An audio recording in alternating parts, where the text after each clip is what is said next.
नमस्कार। आज हम इतिहास के एक ऐसे दौर में चलेंगे, सिर्फ 50 साल के एक ऐसे सफर पर जिसने भारत की तकदीर हमेशा हमेशा के लिए बदल दी। ये कहानी सिर्फ कुछ कानूनों की नहीं है, ये कहानी है 1857 की क्रांति के बाद पैदा हुई उस नई राजनीतिक व्यवस्था की, जिसकी नींव पर आज का भारत खड़ा है।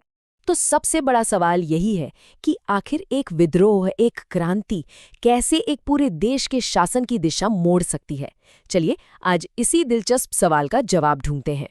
तो देखिए, कहानी शुरू होती है 1857 के खदर से।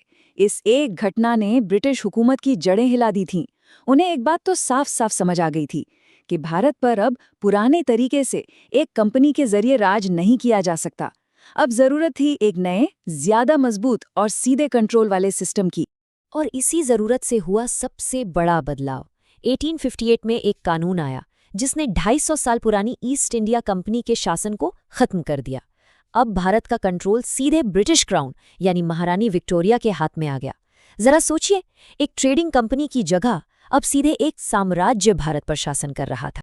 तो ये जो सीधा नियंत्रण था, ये असल में था क्या? इसे जमीन पर कैसे उतारा गया? इसके लिए लाया गया गवर्नमेंट ऑफ इंडिया एक्ट 1858, एक ऐसा कानून जिसने भारत में ब्रिटिश राज की पूरी इमारत का नक्शा ही बदल कर रख दिया। इस नए सिस्टम में पावर का सेंटर पूरी तरह से बदल गया।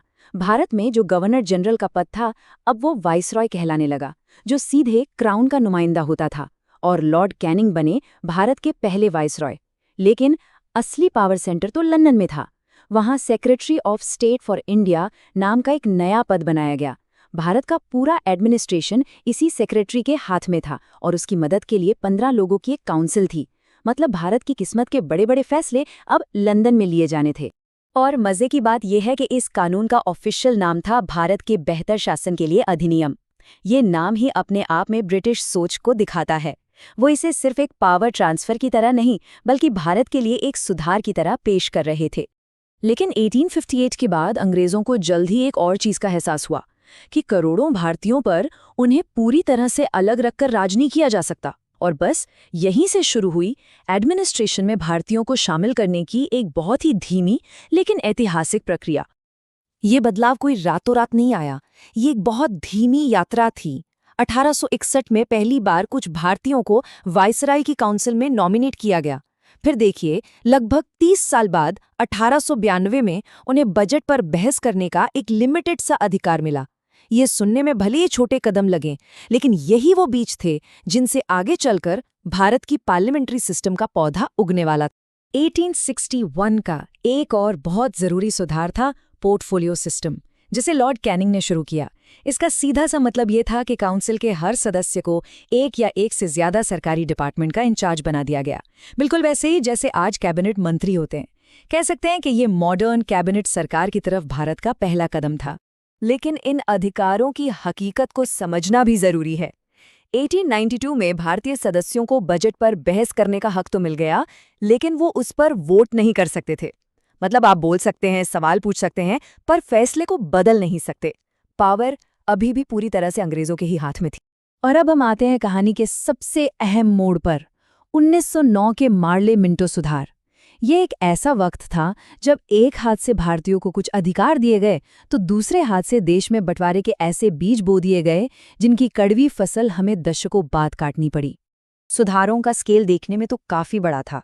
सेंट्रल लेजिस्लेटिव काउंसिल, जो उस समय की पार्लियामेंट जैसी थी, उसकी मेंबरशिप 16 से लगभग 4 गुना बढ़ाकर 60 कर दी गई। कागज पर तो ये भारतीय रिप्रेजेंटेशन की एक बहुत बड़ी छलांग लग रही थी। और फिर आया वो ऐतिहासिक पल।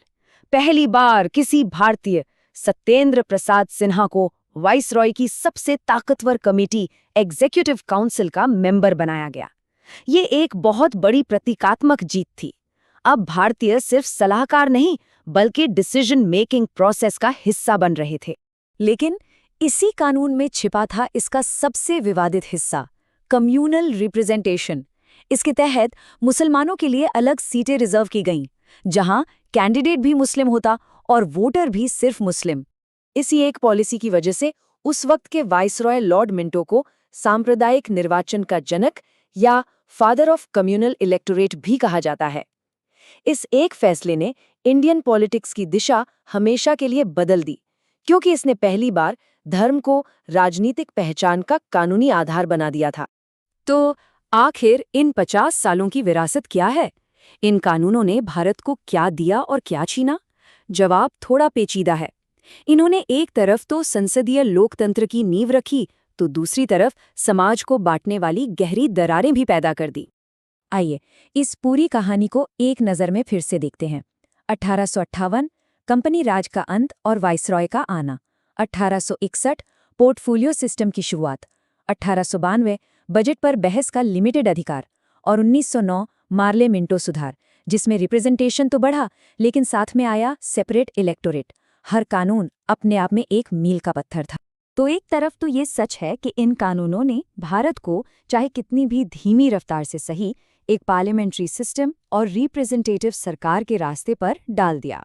आज़ाद भारत का संविधान लिखने में इन शुरुआती तजर्बों की एक बहुत बड़ी भूमिका थी।